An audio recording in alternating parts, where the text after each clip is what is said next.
Hi, friends, and welcome back to With Great People, the podcast for high-performance teams. I'm Richard Kasperowski. Our special guest today is Woody Zuill. Woody is an old friend, and he's very well known for popularizing both the mob programming and the no estimates movements. Woody and I had such a great conversation, it ended up being really long. We decided to split it up into 2 episodes to make it easier for you to listen. Here's part 2 of my conversation with Woody Zuill. And remember to support this podcast. Visit my website, Kasperowski.com. What were some of these behaviors again? I mean, you hinted at these ideas, like we need to be considerate and respectful and so on. But what did it look like? What were the behaviors that happened? So there's probably a million of these behaviors. I should say probably way over a million. So if somebody were to write a book like the 26 techniques of leadership, that's just completely bogus. Don't buy those books. I would say if the book says 26 techniques every leader should know, the first one is don't read books about 26 techniques every leader should know. The end. Because a real leader, we all are leaders. We all have to be leaders because on a team, because we are, like back to a sport. If the ball is available to you in playing basketball and you don't know what to do with it, you're actually leading the moment at that moment, and you're watching for who else you're going to pass the ball to. So we're doing this kind of different levels of leadership all the time. So one just really good example would be one team member was really good at noticing that somebody else wanted to talk, but didn't take the opportunity to, because maybe at the same moment, someone else started speaking and they deferred to that person. Now, if we see that as a pattern, this person will always defer to this other person or to someone else or to the whole team. And if somebody's paying attention to that, they can say something like this. Mary, it looked like you had something you wanted to share. Do you still want to share it? And that gives Mary an opportunity to say, no, it's been covered. Or to say, yeah, I'd like to share this. And it also tells the rest of the team, just quit talking and listen to Mary. Right. And so this is something that others, when we see that behavior happen, we can go, hey, that was really good to see happen. And we might not catch it the first time. I took it in my life. I had seen that with other, what I would consider team members in other teams.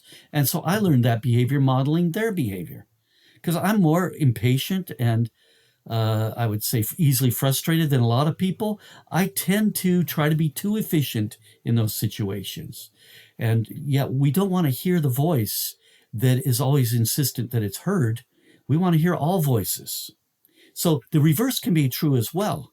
If there's somebody who's always talking too much, how are we going to make sure they're not talking too much? What is the behavior we would do there? So to co-lead or co-elevate each other, one of the things we did on the team was if we noticed somebody was really well tuned into ourselves, they could become kind of our buddy and pointing out to us in a quiet way afterwards, hey, did you notice you hurt their feelings?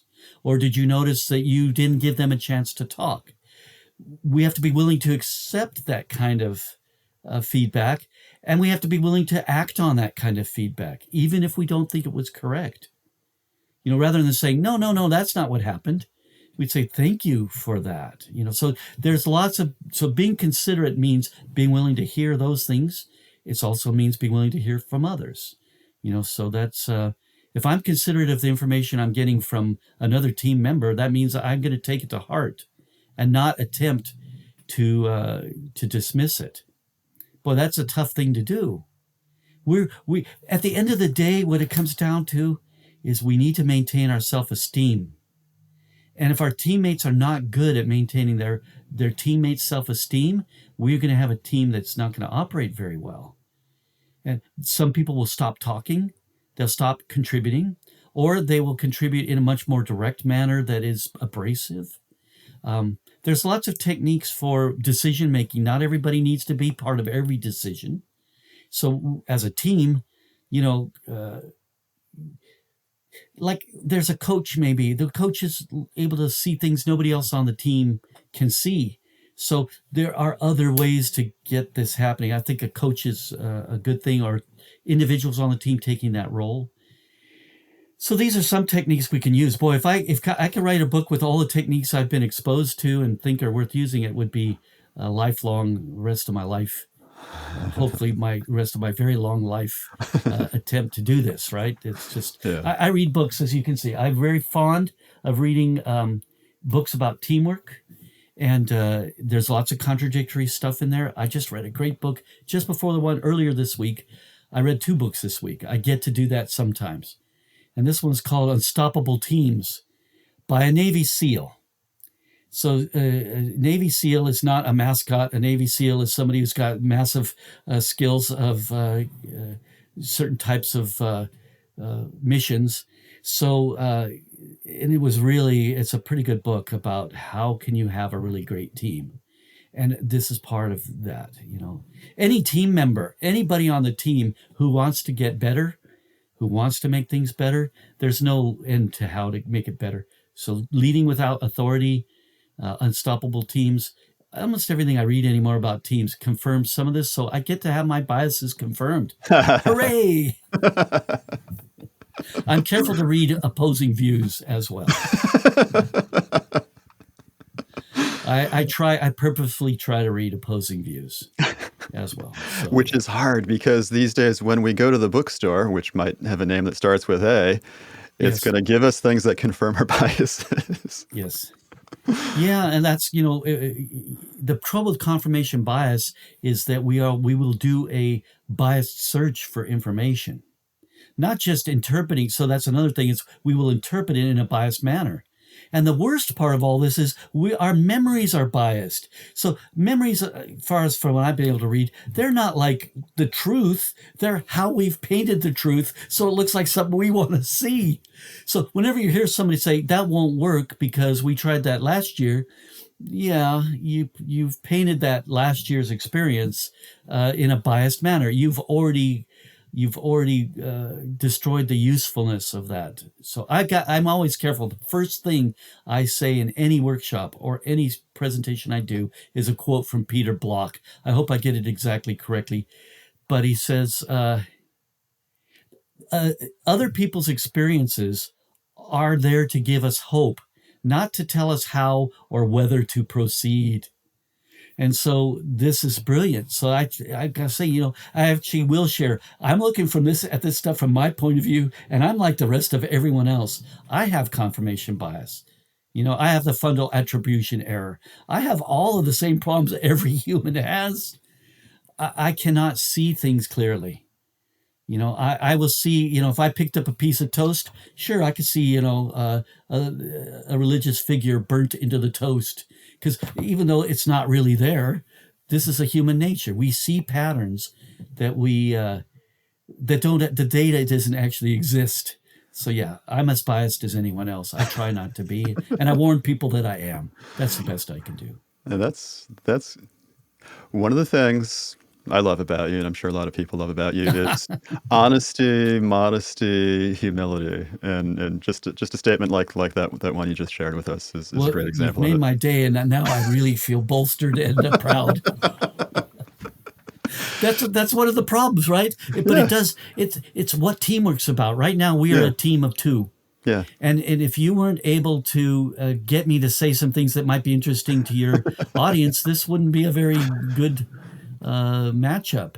So so even noticing that in me, I got an email earlier from somebody. I want to mention the name, a message, I think maybe in Twitter, private message from Jim McCarthy. You know who Jim McCarthy is, right? I do. Yeah. And so whenever I get a message from him, it makes me feel really good. Oh. Any message I get from him makes me feel really good. Whether it's telling me something that I need to improve about myself, or if it's telling me something he likes about what I'm doing, those are the people we want on our team. Now, we've never really worked together, but there's this other team, right, of everybody we know and everybody we communicate with. What if we could co-elevate each of us every chance we get? This would be at least a slightly better world, hopefully a lot better world. Okay. So So now that we're mentioning Jim McCarthy, and I think before we pressed the record button, we were talking about protocols for joining a Yes, team or protocols that yes. happen when you're on a team. I don't know. Advice for listeners, viewers. What advice would you have? Are there any? I just biased you by saying what about protocols, but anything No, that you think people could do to have a team that is like that team we've been talking about. so I'm gonna go back to a book that Jim McCarthy wrote, I think in 1995, The Dynamics of Software Development. Are you familiar with that book? Probably. He actually did a talk of that, which was a couple hours long, that got broken up into 20 smaller talks, and I'm pretty sure you can still find it online. And although much of what he did then, I think, was pre-Agile thinking, and I think that a lot of this stuff we move forward, I'm gonna share one that it has a silly name to it, and it's like, don't flip the bozo bit. What that means is, no matter what your first impressions are, or that at any point, not just first impressions, if you shut off the value of someone else in your own brain and say, nah, that person's usually got bad ideas, you can lose a huge value out of the people that you're working with or the people that you know. So, we internally have to have, and I've kept that one with me over the years, because I know for myself, when I used to manage things a lot, I was always trying to be too efficient about getting things done. And that means I'm racing towards the idea I think already will work. And I'm looking for the things that'll support it. That's a kind of confirmation bias. We want to believe the things we want to believe or already do believe. So, yeah. So as far as protocols go, listening is like the big one. Your mom probably used to say this, but of course I'm assuming that you had a mom. But mothers, when I was a kid, used to say, you know why you have two ears and one mouth? That's just an old saying. And really, on a team, we have to have 15 ears to the one mouth. We need to hear more than we speak. So the protocol should be, from Stephen Covey's book, strive to understand, not to be understood. That's the protocol, or that's one of the fundamental bits. So, we could write a book on this. It would take the rest of our careers. All the techniques we can use are ever evolving. And then the list of ones we think are active and useful today, that's ever evolving. The techniques themselves are evolving, and which ones we will use is evolving. So, yeah. McCarthy's protocols, I think, are quite useful, and I have seen them used, and I've been involved in using them a few times. But in a typical team, we innately kind of know. It's like the modern idea of the golden rule, which is treat people the way they want to be treated, not the way you want to be treated, which is probably about the same at the fundamental level. We need to figure these things out. How do we... So the very best teams I've been on probably are the ones who could put up with me the best. It's like they had those skills to be able to say, yeah, Woody's a crackpot, but he's got a few good things there. So let's keep this team, active. Yeah. Don't flip the bozo bit. It's just one. I really liked everything he wrote. Jim, hopefully he gets a chance to hear this. I've told him it before. I've recommended his book like endless times. Yeah. Yeah. Beautiful. And Michelle as well. Michelle, his wife. I was rereading some notes from some stuff I teach or talk about sometimes, and I use that quote. The reason we have two ears and one mouth. Yes. And I attribute it. I have it in square brackets in my notes. I attribute it to unknown. Yes. But now I'm going to change that. Now I'm going to put in the square quotes, your mother. That's right. So whoever first said it probably was a woman. I hate to say it, but gosh, guys, we got to step up quite a bit here. One thing that I often hear on teams is somebody will say, I just said that.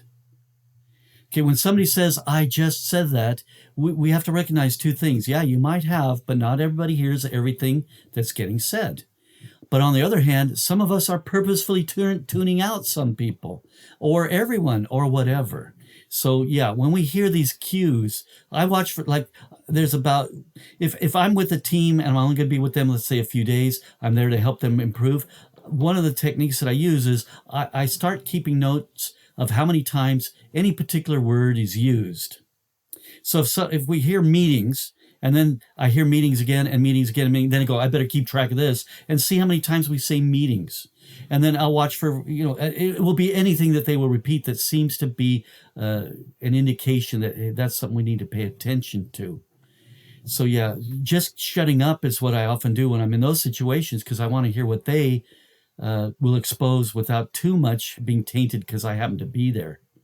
Matter of fact, that's a big problem as someone who's trying to help others, because that's sort of my place right now as I get asked to come in and help others, is that your presence, is this that cat? Yeah, it's like the Schrodinger's Schrodinger's cat. Yeah. Yeah, it's like you don't know, as some scientists would say, you the cat isn't alive or dead until you can see. Yeah. So, when you're there, it's everything has changed. Yeah, the act of observing changes what you're observing. Yeah. So whoever said that originally, I would like to give them attribute that to them. I really love the idea, though, of being asked to come and help, because that's a special demand in a way. I was asked to come in and help a team that's main job was at certain times, was to resolve a field incident. So if something happens in the field, they had to quit production.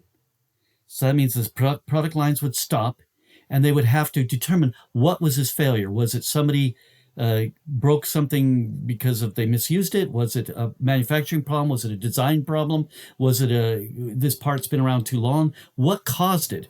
Until they could determine the cause, and if it needed a solution, they couldn't start making that stuff again. This is in the medical field. That they would even ask me to come there was wonderful, and it didn't take me long to see what the real problem was, and that was they weren't working as a team. I don't know how well they did after I was there, but it was fun for me to see that they called themselves a team, but they weren't working as a team. So this happens a lot in this wasn't software, but in engineering and software. A lot of times people are on the fill in the blank team. We're on the front end team. We're on the feature team for this feature. We're on the whatever. And they got that team on the end of it, but they don't act as a team. They don't do anything that we would recognize as teamwork. Yeah. So what would you say are the characteristics of something that would really be a team, not just a word with the word team after it, or a group of people who happen to have been assigned to a group with this title blank and the word team after it? What would it really look like? Teamwork is about actually doing the work as a team. Mm-hmm. So if we call ourselves a team and we meet occasionally and then we go do the work alone, that's one indication. But again, I've used too many sports analogies. I ran track in high school, which is about the least team-oriented sport you can find, because everybody's doing trying to get their individual best for some specific event.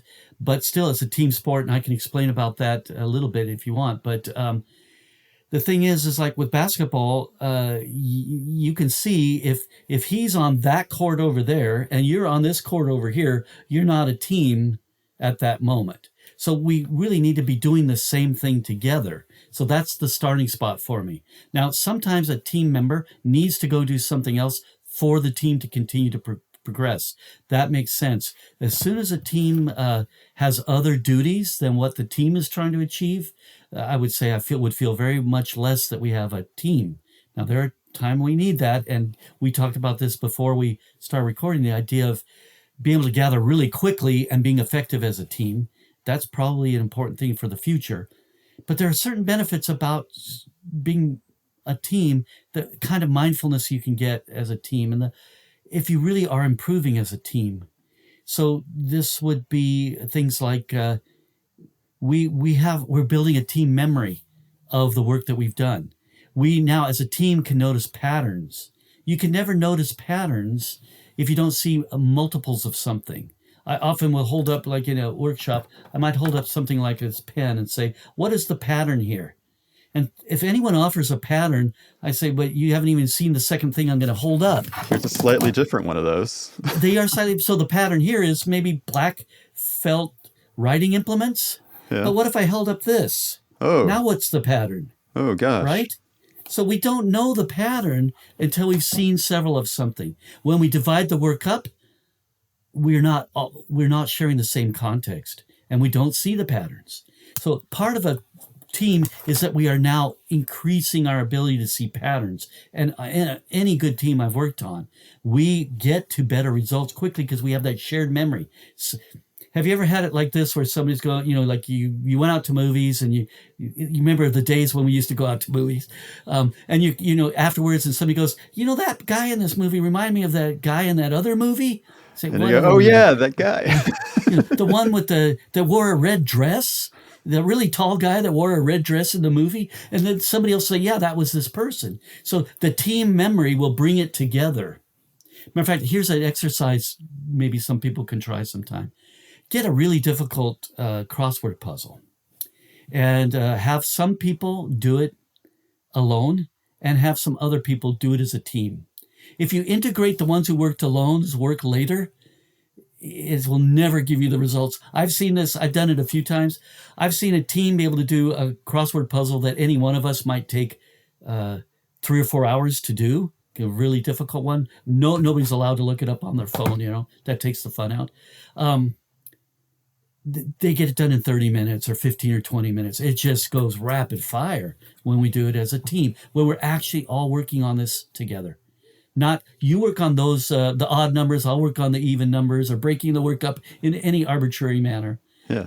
It's worth a little experiment to try. That's a really good experiment, really good demo of and teamwork playing versus games. Individuals working on this, working near each other.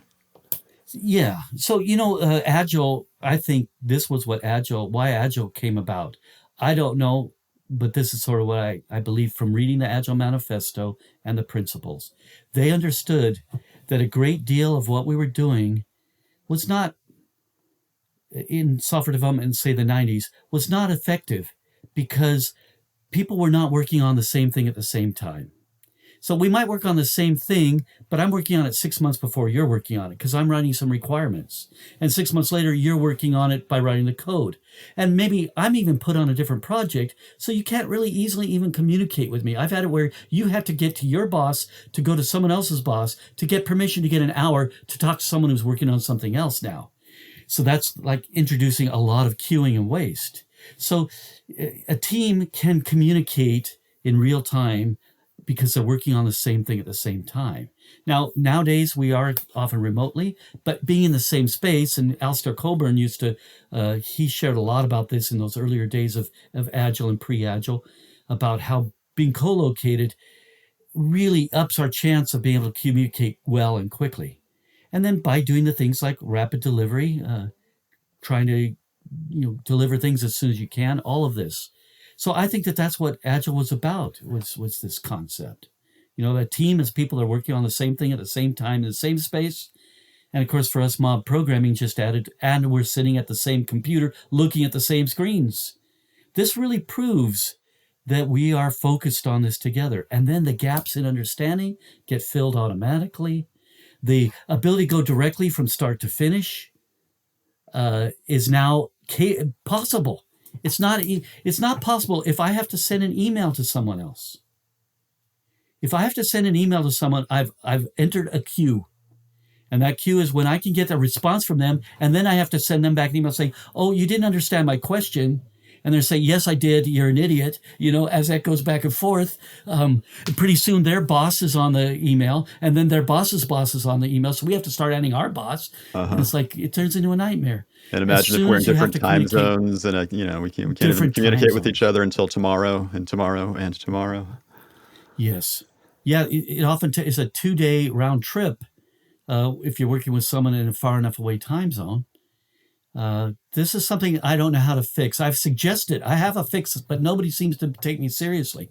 What if we just use the same time zone everywhere in the world? It's always noon everywhere, whatever. Then we don't have this problem. But no. It's a good idea, and I did this once. Oh, cool. We were working with a couple of developers in Belarus, and Ah, they changed their work time zone to match us in Boston. And they thought it was awesome. oh, cool. They could wake up really late. They could go to the bank or the grocery store, whatever they needed to do in the morning. And Yes. they liked staying up late at night. They just worked in our work time zone. Well, now you're bringing up a good point because I had this exactly with a team in China. And I'm on the Pacific Coast, and then the team in China. I don't know exactly how far apart we were, but basically about when my recollection is about when they were at the end of their when we were at the end of our day, they were at the beginning of theirs, or vice versa. And so I just flipped my hours, and I Yeah. worked their hours, Yeah. and Oh, that and made it I did this possible. once too. Oh, geez, I Yeah. forgot about this. I did it. I worked with a team in Finland, and they weren't going to change their time zone to mine. They're like 20 or 30 of them. Right. I would wake up at 3 o'clock Boston Yes. time in the morning and work with them for a couple hours and take a nap, come back and work with them some more, because I was tired waking up at 3 in the morning. Yeah, we've done this. Yeah, Yes. Now, that's a thing that works. there have been people experimenting with the idea of an around the globe team, Uh-huh. that there are enough people that there's always somebody going off the team and always somebody coming Oh, on the team. oh, do you know Judy Reese?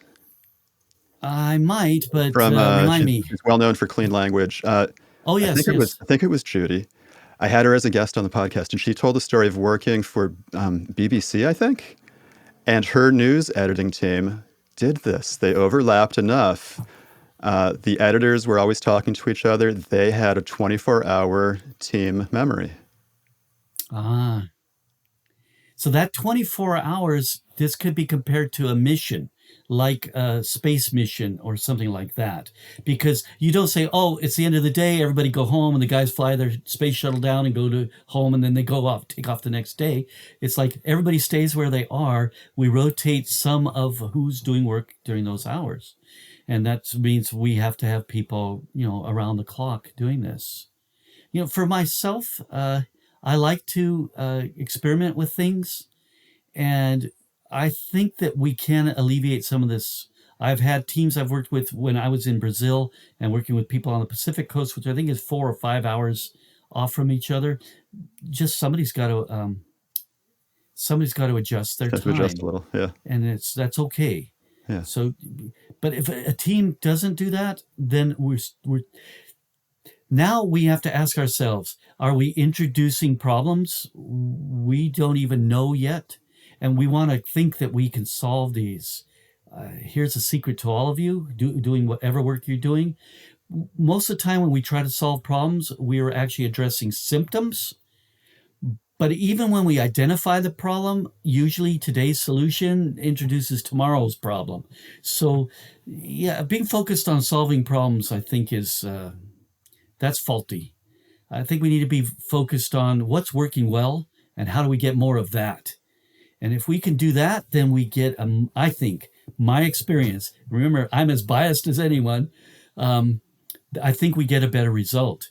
This is something that I've seen happening, and I would love to hear if other people are experimenting with that. There's a whole psychology to it, and there's positive psychology and other things that are related. Yep. So yeah. In my teaching notes, it's turn up the good, Woody Zuill in the square brackets. Oh, thank you. So, I kind of got the idea, the way I share it now, I kind of got from Kent Beck. Uh-huh. So you could put Woody Zuill, then Kent Beck. Okay. And in reality, I recall this from my childhood and seeing people who operated this way. It's like we're watching for what we're already getting that's good. Can we get more of that?